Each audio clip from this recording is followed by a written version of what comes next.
Hi, I am Nino Gonzalez and welcome to another episode of Making Sense. Well, today I have the honor of having an El Paso Community College employee, Mr. Raul Lerma, who is the Executive Director of the Financial Aid Office here at the college.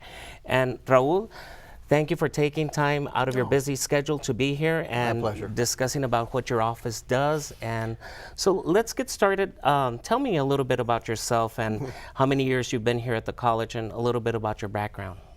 Okay, basically I'm born and raised El Paso. I graduated from Austin High School. Okay, great. Back then in the 60s, 70s, I mean it was Central El Paso, I guess.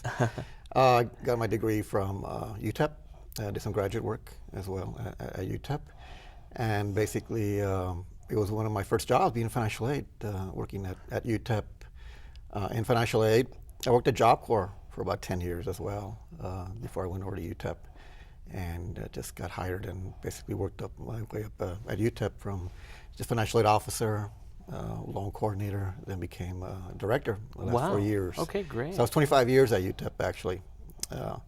Before coming over to El Paso Community College, and it's been 5 years. Wow. So I've been in financially about 30 years. Wow. So you've got a great variety of knowledge regarding financial aid process, and I think you've seen quite a bit of changes going from way back when you started, filling them out on paper to now being done everything online, correct? Big change. I mean, in the old days, we used to go to the high schools, give presentations, and basically help parents step by step fill out the free application. I mean, the name really hasn't changed. It's free application federal FAFSA.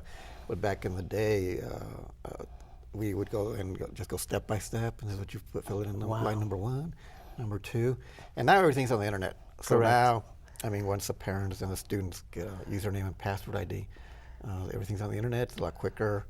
And again, you always want to stress to apply for financial aid, it's free. Right. There used to be a website actually that had a very close name to the FAFSA site where students would pay up to like $70, $80. Wow. But they've done away with that site, which is good.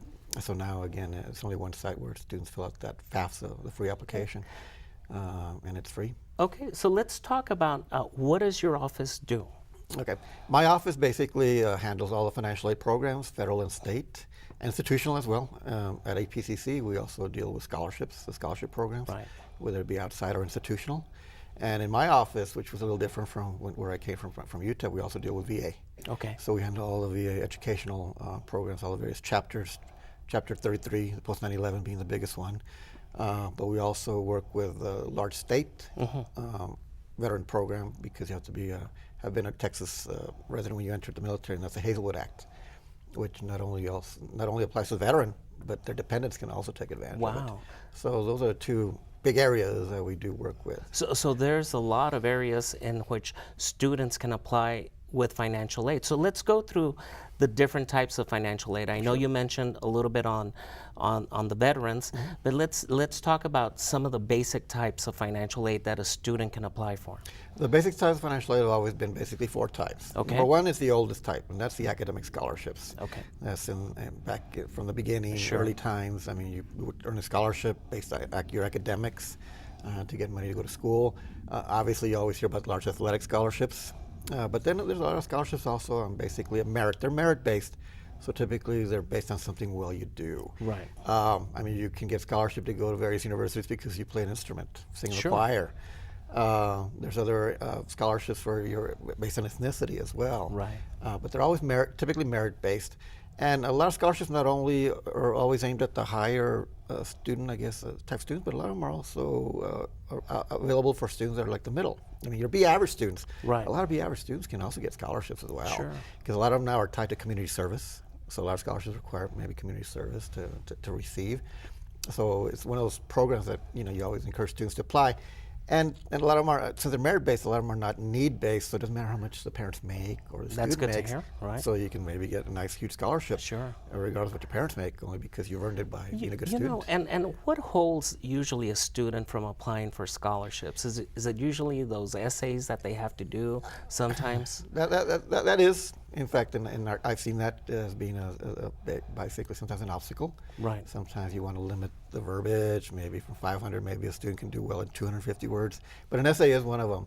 Sometimes the application process is kind of real long, right. so they don't want to take the time to do it. Or they might have to get references, or exactly references from counselors, from instructors, teachers. So right. there's some scholarships do require a lot more really information than your typical other financial aid programs. And does your office, through your website, do you advertise all the scholarships that are available? Yes, we do. It's on our website, other outside scholarships as well, our institutional scholarships. Great. And there's a free website called FastWeb.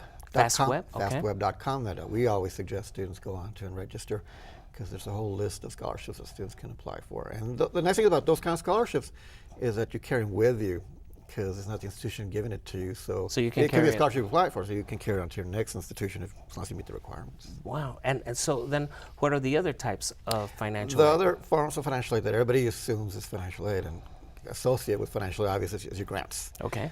And they typically are federal and state. The largest federal grant is called a Pell Grant. Pell Grant. It's got different names, but it's been the Pell for the last number of years. Right. And that's by far the largest of federal grants. There's other grants as well that students may qualify for if they qualify for Pell, but that's by far the largest one. Then there's state grants as well. Texas does fairly well. I mean, we would always love to see more funding toward financial aid. Correct. But overall, I mean, we do have a rather large state grant program that are geared to four-year institutions and two-year schools. Plus, the state also offers various exemptions, like the sight impaired, hard of hearing exemptions, where they can get the tuition fees exempted. So there's also exemptions that they may qualify for. And for these grants, are they usually need-based? Grants are typically need-based. Okay. So for grants, whether they be federal or state, it's imperative that you fill out the FAFSA. Right. Because the states will use the same form to determine. Some institutions may require different form. Private schools sometimes require different forms, so it's always good for the student to go on the school's website and just find out exactly what you need to do to apply. Okay, so we talked about scholarships, we talked about grants, so what are the other types? The other type is your work study. Okay. Work study program, it's a program, again, need-based typically. There's a federal version, large program, but Texas also has a state version of it as well. Wow. So we use both here. We're lucky we have both here.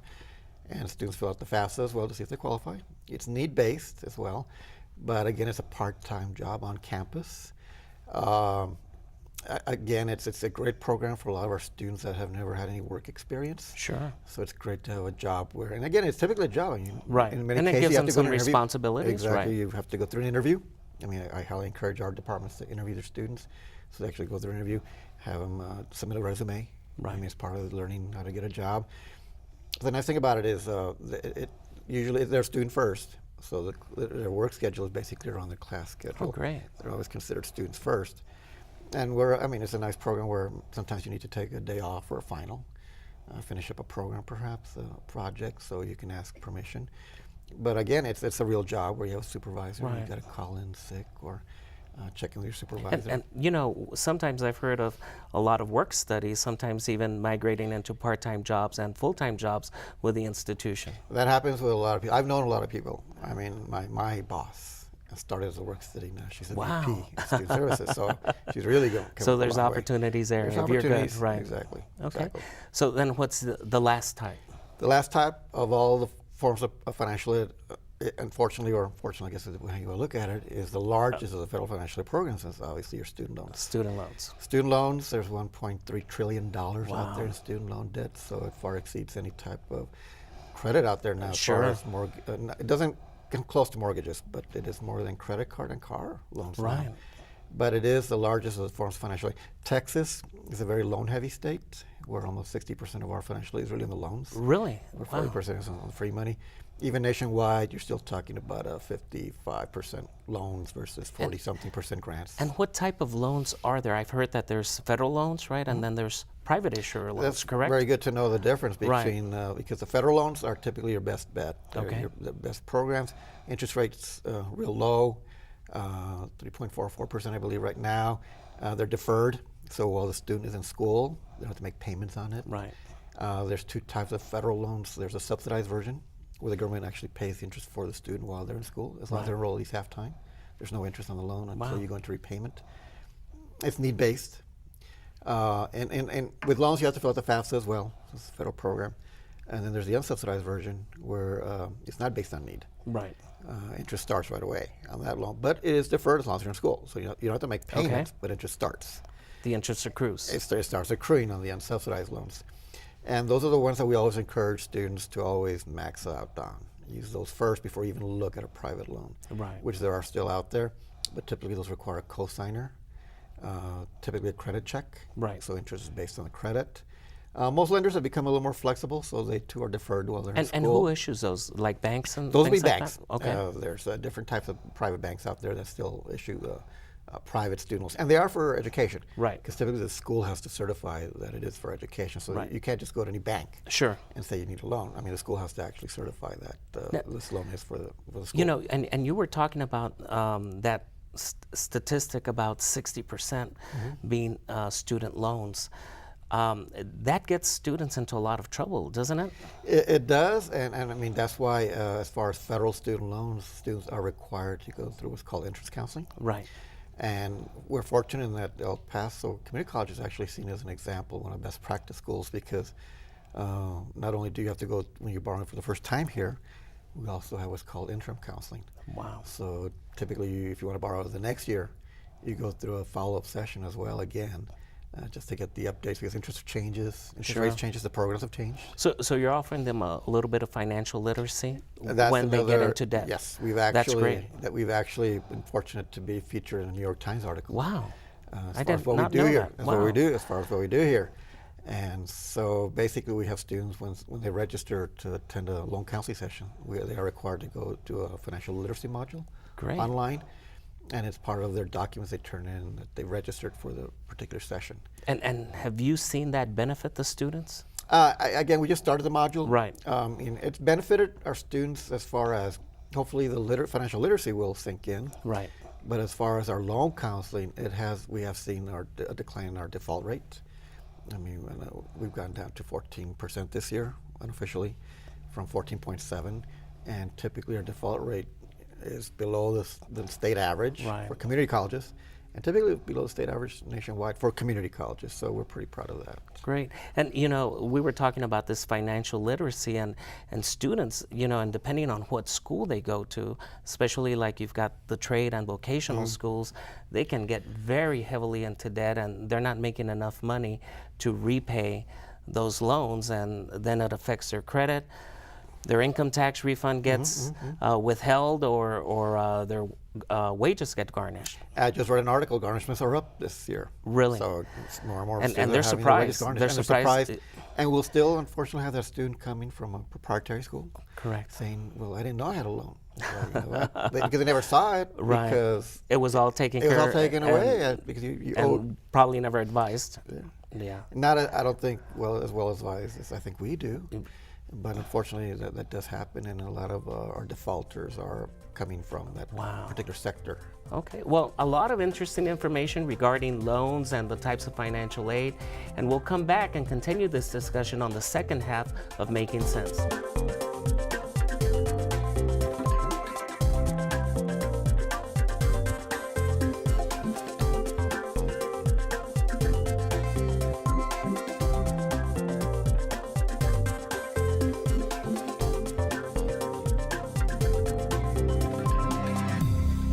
Welcome to the second half of Making Sense, and we were discussing financial aid with Raul Lerma, who is the Executive Director of our Financial Aid Office here at the college. And let's continue on. You've been mentioning FAFSA, which is the form that parents and students have to fill out, and I think that's been in existence for many, many, many years. And it's gone from filling it out on paper to now online, entirely online, correct? Yes. So take me through the process, and when should a student start applying, and some deadlines, and is there help? As far as the help, there is help. Okay. A lot of high school counselors are familiar with the process. A lot of high schools have go centers where they can go, and the people there, the staff there will help the students. We just finished a successful, what we call FAFSA nights, which with the Chamber of Commerce here, we work with other business partners and other local schools actually to help parents and students fill out the FAFSA at their various high schools. We went over to over 40 high schools. Right.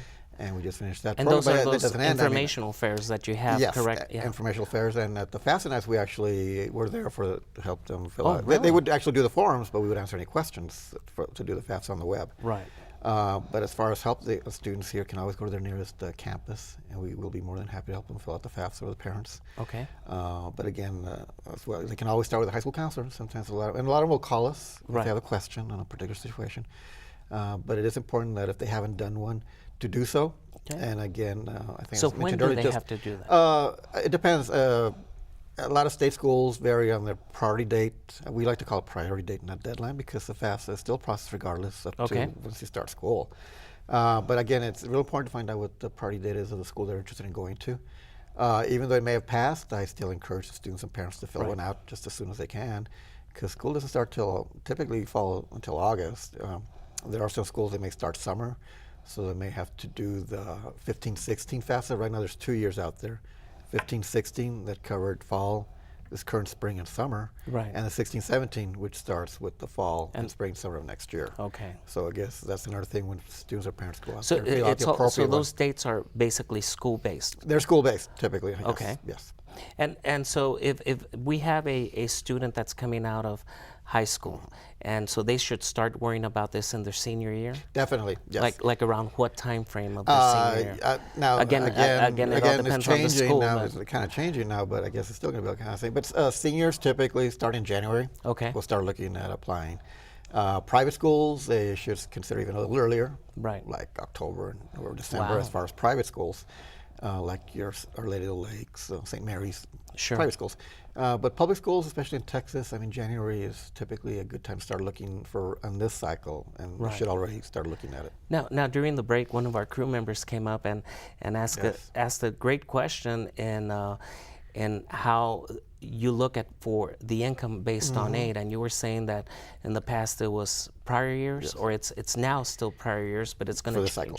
Can you explain that? Sure, it's a big change in financial aid, and in the financial aid community, we're kind of asking for it just to make sure it's a little easier to apply. But starting for the 17-18 cycle, not the current 16-17 that we're in. For 16-17, two big changes as far as financial aid. Number one, it's going to be out earlier, so the FAFSA, instead of coming out in January, will now be coming out in October. Wow. In October. Okay. So we're going to have to look at when we're going to go out there and help parents and students fill out. And typically it's February, early March that we go out there. Now we're probably going to look at going out there a lot earlier, number one. And another big change that came about to make it a little easier, because one of the tools on the FAFSA is if you've done your income tax, IRS will verify that information. Right. So because it's already been submitted and done, processed. So that makes it easier as far as one less document that the school may require. Right. Well, now with the new for 17, sorry, 17-18. This is for 17-18, 17-18. For 17-18, now what they can do is what they're going to do is prior. So instead of using this year's income, they'll actually use the 2015 tax return, which everybody has just already been filed. So for 17-18, it'll make it a lot easier for parents and students to use that. And there's not a rush to fill out that tax return, because I've usually seen, especially when I had my practice, clients wanted their tax return done early because their kids wanted to apply for financial aid. And sometimes that was one of the hindrances, or reasons why they wouldn't do it. Right. But for 17-18, it'll be based on 2015 income, which is you already did. Yes, that's great. So it should make it easier. One less document, hopefully, that will be required fall of 17. And what if there's a change in an individual's income, such as, let's say, a couple is married and one of them loses a job or they get divorced? What can they do? And now, as far as the financial aid offices, we always have what's called professional judgment. Right. And that can apply for dependency status when students think they should be independent, because there's various questions that determine whether or not you need to provide your parents' information. But it also applies to income. So if there's a change in income, a big change in income, schools can always look at that. Right. Which is one of the issues, one of the items they are looking at now with prior, that there might be a lot of those where there might have been a big change from your 2015 income, which is now what 17-18 can be based on. And now for this year, 2016, it's not the same. So schools always have that tool to look at, and it does require documentation from the student to demonstrate the change in income. So schools can actually do a recalculation or request a recalculation. Right. And all that's required is for those individuals to contact your office, correct? Definitely. In this case, they just come to the office, and then we'll give them the procedure, the steps they need to take. Right. And you know, we live in a border city. And how about undocumented students? Are they still capable of getting financial aid? As far as undocumented students, Texas is one of about 18 states that does provide at least in-state tuition to undocumented students. Now, we're talking about undocumented students. We're talking about students that have been here, that graduated from a high school in Texas, basically living here in undocumented status, but they've been living here basically most of their lives. And it's commonly sometimes they're referred to as the Dreamers. Right. So they can actually apply for a Dreamer scholarship. Some of them are under DACA, with Deferred Action for Childhood Arrivals that President Obama signed a couple of years ago. But in Texas, they have two advantages. Number one, they get to pay in-state tuition, which is a big break as far as versus out of state. And in Texas is one of those states that also provides the opportunity for those kind of students, that kind of status of students, to apply for state financial aid. They don't complete a FAFSA, a free application online. They complete what's called a TASFA, Texas Application for Student Financial Aid, which is on our website, and they download it. Basically, all schools in Texas would have their version of it on their website, so they can actually check and download it. Still a manual process. Right. And just contact the schools in Texas. Now, this is only in Texas we're talking about. So two advantages: they get to pay in state, and they may qualify for state financial aid. Wow, great! I did not even know that. Does your office? You know, I hear about sometimes at the start of the school year we hear about emergency loans. Does your office take care of that, or? The students come through our office for that. Right now, it's still a manual process where students fill out an application and promissory note. And what are those? And emergency loans basically is enough to cover tuition fees. Right. There's a $10 administrative fee that's attached, but typically the student gets an emergency loan. It's the student's kind of waiting for their financial aid to come in, maybe perhaps a little late. Must they be on financial aid in order to qualify for an emergency loan? Typically, but we've offered to various students. Okay. So we just, I mean, if they need that loan to get in school, our main purpose to get you registered. Right. Now it does help if you're on financial aid, because the good thing about financial aid, it'll pay back the initial loans. So we're okay. But if you're not financial aid, you just need to understand that there'll be a couple of payments required throughout the semester. But I mean, if it's a way to get you enrolled and continue your education, by all means, we're there to help you. And is there a limit to the amount or of the loan? Right now, we're covering tuition fees. Okay, tuition and fees. So depending on how many hours you're taking. Okay. And what are the student responsibilities regarding financial aid? Because how can a student be denied after they're on financial aid? What can they do wrong? So let's talk a little bit about that. Sure, and that's one of those areas where students get surprised when they do get that letter from us saying, unfortunately, don't qualify for financial aid. But once you're on federal or state financial aid, that includes student loans, because you'll always get the argument, well, I got to pay it back. Yeah, but it's a federal program, you know. There are basically three requirements. Number one, you must maintain a minimum GPA. Okay. For most programs, a 2.0.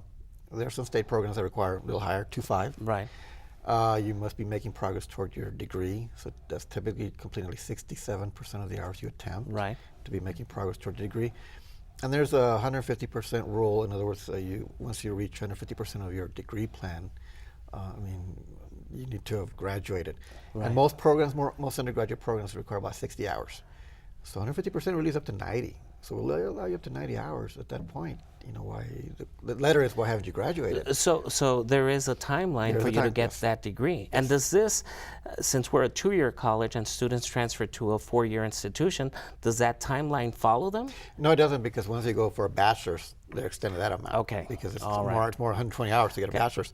Now, a couple of years ago, about 3 or 4 years ago, they did come out with a limit on Pell. So you can only get the Pell Grant now, and this wasn't grandfathered, so it applied whenever you got your first Pell Grant. You can only get a Pell Grant for basically 6 years. Wow. So that's another limit, and that does carry on. So you want to use up. So students need to be aware that they're going to finish their degree within a certain timeline, or they don't get any more financial aid. More. They won't get Pell because they've exceeded that limit. Right. And the other academic requirements as well. I mean, if you're not meeting those requirements, you stand to lose your financial aid. And how about withdrawals? How does that affect? Now, withdrawals, it depends when they do that. That's a good question, because a lot of students again are surprised about that.